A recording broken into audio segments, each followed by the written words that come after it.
alunos, sejam bem-vindos a mais uma aula de língua portuguesa. Eu sou Milena Marães, professora deste componente. Afinal, o que temos na aula? Acompanhem aí. Nós temos a aula de número 44, objeto de conhecimento, morfossintaxe e o detalhamento tipos de frases. Então, vamos à nossa aula?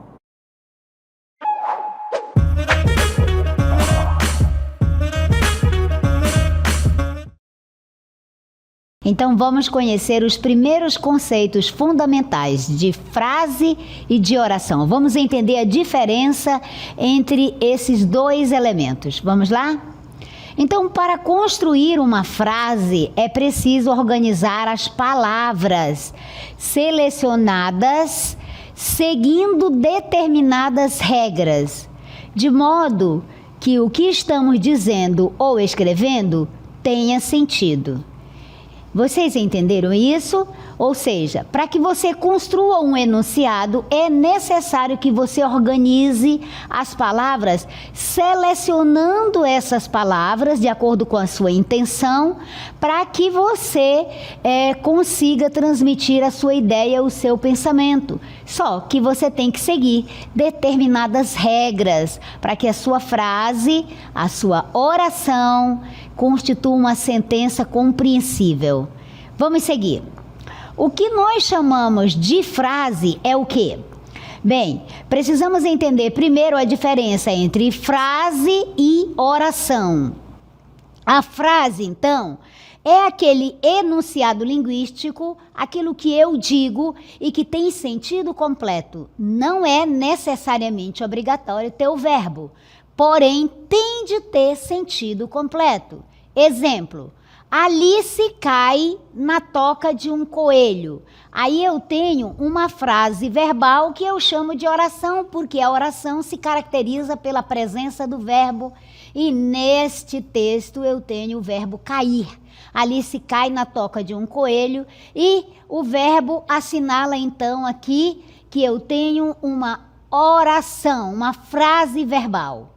Agora veja no outro exemplo. Na toca de um coelho. Veja, esse aqui é um enunciado linguístico com sentido completo. E aqui eu chamo de frase. Uma frase nominal, porque não tem a presença do verbo. Isso ficou claro para vocês? Já entendeu direitinho a diferença entre o que eu chamo de frase e o que eu chamo de oração? Então vamos seguir com os exemplos para você entender ainda mais. Vamos lá. Alice no País das Maravilhas completa 150 anos. Neste exemplo, eu tenho uma oração. Por quê, professora? Porque eu tenho a presença do verbo completar aqui conjugado. Então, aqui marca uma frase verbal ou uma oração. Então, as orações são as frases que possuem verbos. A presença do verbo indica que eu tenho uma oração, que eu tenho uma frase verbal. E nós podemos ter mais de uma oração formando apenas uma frase. Por exemplo, eu tenho então aqui este exemplo. Comi, bebi e dormi. Veja, eu tenho aqui 3 verbos. Bem, se o verbo é que marca a oração, é que diz que o enunciado é uma oração, uma frase verbal, então eu tenho 3 orações aqui. Representado a primeira oração pelo verbo beber, eu bebi. Na segunda oração, pelo verbo comer, eu comi. E na terceira oração, pelo verbo dormir, eu dormi. Então, aqui eu tenho um enunciado linguístico com 3 orações, certo? Muito bem. Agora que você entendeu a diferença entre frase e oração, ou seja, entre a frase verbal, que é a oração marcada pela presença do verbo. E detalhe muito importante, a frase verbal, a oração, não necessariamente precisa ter sentido completo. O que é que ela precisa ter? O verbo. Esteja esse verbo nos tempos simples, nos tempos compostos ou em locução verbal. Agora, A frase nominal, aquela que não tem verbo, ela precisa ter sentido completo. É um enunciado linguístico com sentido completo. Quando eu digo, você já entendeu. Porque se eu disser fogo, você entendeu. Então tem o sentido completo e é uma frase nominal. Vamos conhecer agora, então, os tipos de frase, os tipos possíveis de frase na língua portuguesa. Vamos lá. Nós temos, então, as frases declarativas. O que é uma frase declarativa? É aquela frase que apresenta uma afirmação, uma constatação ou um fato de maneira afirmativa ou negativa. Melhor dizendo que é uma constatação, porque a constatação, ela pode ter a natureza afirmativa ou a natureza negativa, certo? Então, vamos ver o exemplo. Alice, no País das Maravilhas, completa 150 anos. Veja, aqui eu tenho o exemplo de uma frase afirmativa, certo? De uma declaração, e essa declaração é de natureza afirmativa. O caráter dela é afirmativo. Eu afirmei, eu declarei, afirmando e não negando, que Alice, no País das Maravilhas, completa 150 anos. Então, isso ficou claro para você? Ficou? Eu tenho certeza que sim. Vamos seguir ainda, conhecendo um pouco mais, que as declarativas, as frases declarativas, elas se subdividem. Elas têm essas duas naturezas. Elas podem ser de caráter afirmativo ou de caráter negativo. Vamos ver, então, os exemplos que confirmam essa teoria. Vamos.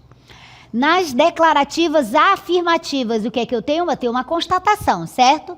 Exemplo, o documento foi enviado ontem.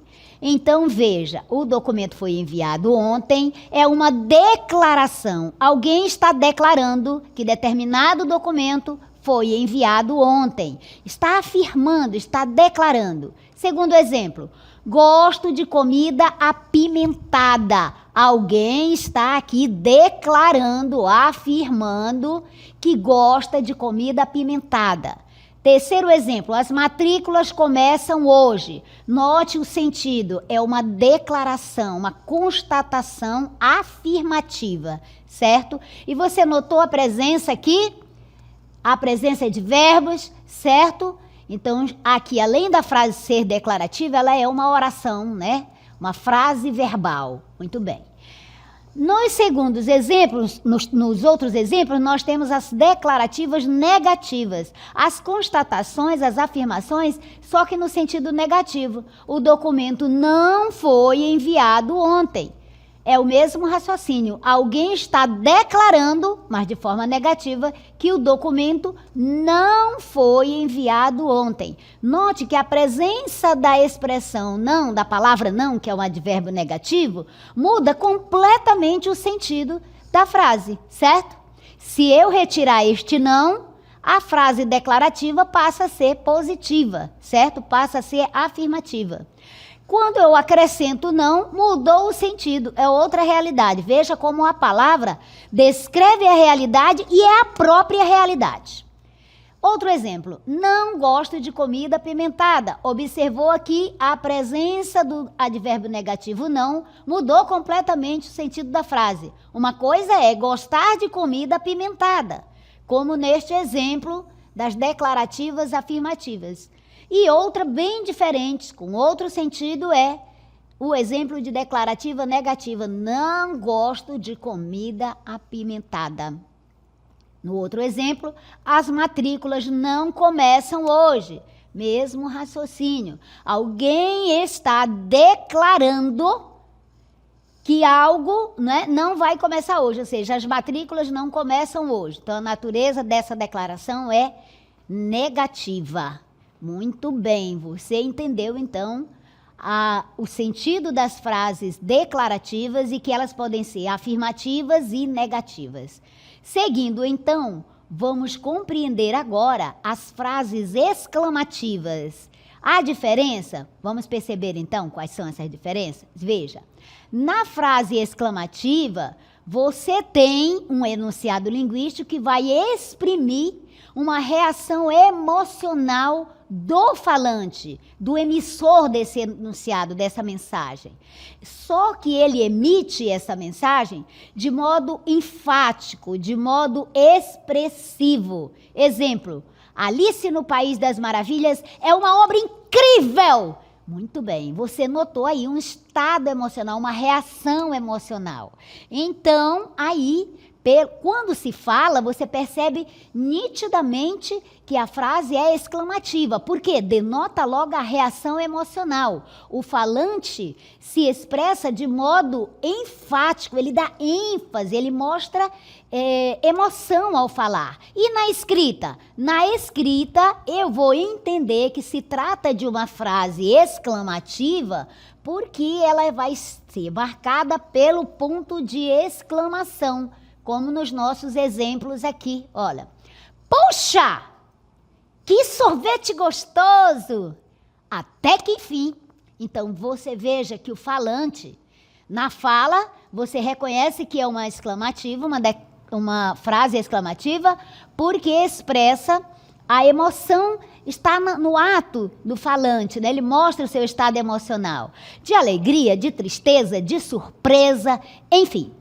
É demonstrado ali uma reação emocional que caracteriza a frase exclamativa, né? Por exemplo, quando eu chego aqui e digo, qualquer que seja o momento do dia ou da noite, né? Se eu vou fazer uma saudação e eu digo bom dia, boa tarde, boa noite. Então, a forma como eu me expresso aqui, eu estou, né, colocando a minha emoção, enfatizando, certo? Já deu para você entender isso. E na escrita, ponto de exclamação. Agora vamos entender as frases interrogativas. Vamos compreender a natureza desse tipo de frase. Vamos lá. Na frase exclamativa, eu tenho um enunciado linguístico que apresenta uma pergunta, uma interrogação. Por isso é uma frase interrogativa, porque interroga, faz uma questão, uma pergunta. Então, o que marca a frase interrogativa é exatamente a presença de uma questão, de uma pergunta. Exemplo, quando foi escrita a obra Alice no País das Maravilhas? E você nota que na fala tem também um determinado tom, um determinado enfoque. E na escrita é marcado pelo ponto de interrogação. Isso é muito importante quando você estiver escrevendo. Se você está perguntando, então você já sabe que tem que marcar com o ponto de interrogação. Gente, a frase interrogativa, ela se subdivide em interrogativa direta e interrogativa indireta. Ah, como assim? E aqui é muito importante você entender. Porque no dia a dia, normalmente, você pensa, né? Você acha que só existe interrogativa direta. Qual foi o resultado do jogo de ontem? Que horas você chegará? Certo? Então, são frases interrogativas. E essas são diretas, porque vai direto ao ponto e utilizando um advérbio interrogativo no início da frase. Mas as indiretas, ela tem uma peculiaridade. Nós vamos entender isso agora mesmo. Vamos lá? Olha, então, nas diretas, você já sabe. Eu vou direto ao ponto. Olha aqui, aceita um café? Eu poderia, se eu desejasse, dizer o nome da pessoa ou um pronome de tratamento. Você aceita um café? Poderia estar escrito aqui na frase. Ou, fulano, você aceita um café? Certo? É uma interrogativa direta. Escreveu o discurso? Ou seja, você escreveu o discurso? Ou ainda, quando você escreveu o discurso? Quem escreveu o discurso? Certo? O prazo terminou? Quando o prazo terminou? Certo? Então, veja, na escrita marcada pelo ponto de interrogação. Então, as interrogativas diretas têm essas características e normalmente você pode acrescentar, para ter mais clareza, o nome da pessoa ou até o pronome de tratamento, certo? Porque aí está de uma forma bem informal. Mas você pode, para dar mais clareza, acrescentar quem escreveu o discurso, certo? Quando o discurso foi escrito, certo? Então, você já entendeu qual é a característica da interrogativa direta. E as interrogativas indiretas, como se constitui? Vamos ver? Olha só, elas têm essa característica bem peculiar. Gostaria de saber se deseja um café. Você notou que é muito mais simpática essa forma de se expressar? É mais educada? Gostaria de saber se deseja um café. Muito bem. Professor, isso é uma pergunta? Eu não estou vendo o ponto de interrogação. É uma pergunta, é uma questão, é uma interrogação e não existe o ponto de interrogação aqui quando estiver escrita esta frase. Você vai entender que é uma interrogação, que é uma pergunta, porque alguém está se dirigindo com uma questão para alguém. Gostaria de saber se deseja um café. Você nota a relação que se estabelece ali. É uma relação lógica de pergunta, de questionamento, certo? Mas na escrita, observe que ela é marcada apenas por um ponto e não pelo ponto de exclamação. E também você nota que não tem o advérbio interrogativo. Que, quem, quando, onde, por quê. Não existe isso na interrogativa indireta, nas frases interrogativas indiretas, né? Nós temos uma pergunta que na escrita não tem o ponto de interrogação. Mas na fala você nitidamente percebe que alguém está te perguntando algo, só que de uma forma bem educada, bem gentil. Quero saber se o discurso está feito. Isso aqui é uma pergunta também, assinalada com o ponto aí final e marcando a interrogação, assim como no terceiro exemplo. Precisava saber se o prazo terminou, certo? Então, aqui você já compreendeu, então, que trata-se de frases interrogativas indiretas. Muito bem. Agora, nós vamos entender um outro tipo de frase que é muito, muito interessante. Você utiliza, você precisa compreender a natureza desse tipo de frase, até para se conduzir melhor, né? No dia a dia, nos vários lugares onde você vai, como você vai se comunicar, a forma que você vai utilizar a palavra, o discurso. Porque se você não utilizar muito bem, se você não soubesse colocar muito bem, empregando esses enunciados, esse tipo de frase, que é a frase imperativa, de repente pode ser criada uma situação embaraçosa, uma situação de conflito, certo? Então, atenção para as frases imperativas. O que elas são? Esse tipo de frase é o enunciado linguístico que expressa uma ordem, um pedido, ou uma sugestão, ou ainda um conselho. Preste muita atenção. Então, a frase imperativa é aquela que emite uma ordem, um pedido, uma sugestão e ainda um conselho, certo? Eu posso... Todas as vezes que eu aconselho alguém, eu estou utilizando uma frase imperativa ou um texto com frases imperativas.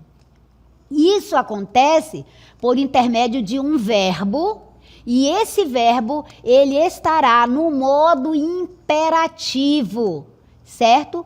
Ou ainda numa forma equivalente, mas normalmente no verbo, no modo imperativo. O modo imperativo, ele pode ser imperativo afirmativo e imperativo negativo. Quando se conjuga o verbo, nós temos o modo imperativo, que é o modo da ordem, é o modo do conselho, certo? Então, é o modo do pedido. Só que este verbo, ele tem duas formas. Este modo, ele tem duas formas. O imperativo afirmativo e o imperativo negativo. E aí é o cuidado que você tem que ter, a atenção especial que você tem que ter ao se comunicar utilizando as frases imperativas, certo? Vamos lá, vamos ver os exemplos. Olha, você tem de ler Alice no País das Maravilhas. Você viu que aí esta frase, quando eu digo você tem de ler, é como se eu estivesse, né, te comprometendo, eu estivesse obrigando. Você tem de ler, como se eu estivesse te obrigando a ler o livro Alice no País das Maravilhas, certo? Então, essa é a frase imperativa. Agora, vamos ver aqui qual é o verbo. O verbo que marca essa frase imperativa é o verbo que está no modo imperativo, e ele pode ser negativo ou afirmativo, certo? Vamos ver primeiro os exemplos das frases que estão com o verbo no imperativo afirmativo. Quando eu digo assim, desista, certo? É como se eu estivesse te dando uma ordem. Lembrando que o modo imperativo é o modo da ordem. Desista, certo? Mas se eu disser não desista, não desista. Dependendo da forma como eu me expressar na forma oral, ela pode ser um imperativo, um pedido ou uma ordem. Se eu disser desista, é uma ordem. Se eu disser não desista, continua sendo uma ordem, só que está no imperativo, esta última, não desista, no imperativo negativo. Aqui nós temos desista. Perceba que está com uma conotação de ordem, certo? Está dizendo a você que desista, está dando uma ordem a você. E o verbo está exatamente no imperativo afirmativo. Outra frase, vá por ali. Veja, o verbo ir está ordenando. Você percebe que o sentido aqui, a relação de sentido aqui, lógica, é uma ordem. O sentido expresso aqui nessa frase é uma ordem. Vá por ali, certo? Siga-me. Veja, o verbo seguir também está aqui no imperativo afirmativo e está te dando uma ordem. Siga-me. Bem, compreendido então as frases no imperativo afirmativo, as frases imperativas afirmativas, vamos entender agora as frases imperativas negativas. Vamos lá? Olha só. Não desista. Então aqui é o exemplo da frase no imperativo negativo, ou seja, uma frase imperativa negativa. Por quê? Porque eu tenho a presença do adjunto adverbial negativo, do advérbio de negação aqui, ó. Adjunto adverbial de negação. Não desista.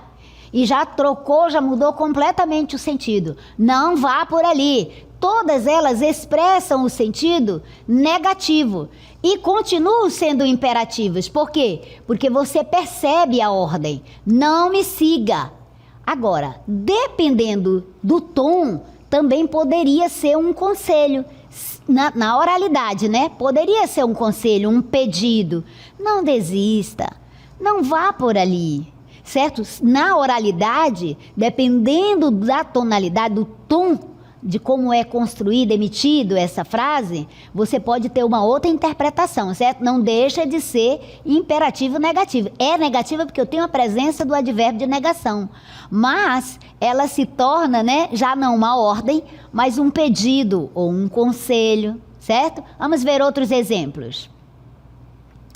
O seu passado pode ser presente. Aqui, neste título, eu tenho o quê? Eu tenho uma declaração. Sabe aquela bike que você ganhou e nunca usou? Aquela poltrona que já não faz o seu estilo? Ou aquele secador que ainda está na caixa? Ou aquela roupa que não usa mais? E aqui, no final, você percebeu o ponto de interrogação. Ou seja, tudo isso aí, todo esse texto está constituído de quê? De uma frase interrogativa. E o título de uma declaração, de uma frase declarativa. Também no final do texto você vê o que já não faz parte do seu presente pode ser um presente para muitas outras pessoas no futuro. E aí eu tenho frases declarativas. Muito bem, seguindo outro exemplo, nós temos: seja um amigo da Pai de Manaus. Seja um amigo da APAE de Manaus. O que é que você tem aqui? Pelo sentido da frase, que tipo de frase você tem aqui? Seja um amigo da APAE de Manaus, você observa o verbo, está no imperativo, o verbo aqui no início da frase, só que o tom com que ela está, que ela pode ser dita, é de um pedido, não é? Seja um amigo da APAE de Manaus. Então, que tipo de frase eu tenho aí? Eu tenho uma frase imperativa, que dependendo da forma, do contexto, eu posso interpretar como um pedido, seja um amigo da APAE de Manaus, com esse tom de voz, mas eu posso interpretar como uma ordem, se eu quiser, né, dar um pouco mais de ênfase. Seja um amigo da APAE de Manaus. Se eu disser assim, é como se eu estivesse dando uma ordem. Vamos para um outro exemplo. Diz assim: doe para o bazar. Veja, o verbo doar também está no imperativo, e aí também eu tenho uma frase imperativa. Muito bem. Doe para o bazar. E é uma frase imperativa afirmativa. Agora, gente, que vocês entenderam os tipos de frases, né? Vimos os 4 tipos de frase. Vamos compreender agora o que é o período. Lembrando que o período, né?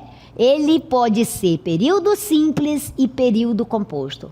Mas o que é que constitui o período? Vamos entender?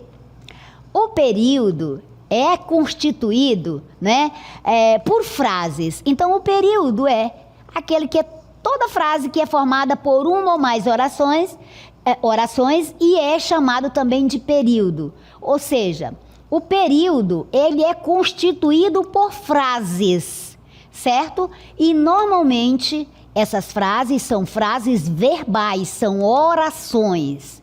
Os períodos, eles podem ser divididos em períodos simples e períodos compostos. Mas qual é a importância de eu entender o que é período? Porque ao escrever, ao redigir um texto, você precisa compreender a estrutura do período para poder escrever corretamente e traduzir as ideias através dessas frases, num período simples ou num período composto. Normalmente o seu texto, um texto maior, vai exigir, né, vários períodos compostos, construindo aí a sua redação, o seu texto. Então vamos entender o período simples. Período simples é aquele constituído por uma sentença, por uma única oração, certo? Ele tem só uma oração e essa oração é chamada de oração absoluta. Por que absoluta? Porque ela tem uma única oração, ela sozinha, ela é absoluta. Período simples é aquele formado por uma única oração. Nesse período, o ponto de interrogação, o ponto final e a exclamação indicam o quê? O fim da sentença, o fim da oração, certo? Então, o período simples, o que é que nós precisamos entender? É aquele período constituído por apenas uma única oração. E você já sabe o que marca a oração. É a presença do verbo. Período simples tem uma única oração, chamada de oração absoluta, e tem um único verbo. Vamos ver os exemplos. A menina é linda. A menina é linda, eu tenho um só verbo e eu tenho o ponto marcando aqui o fim dessa afirmação.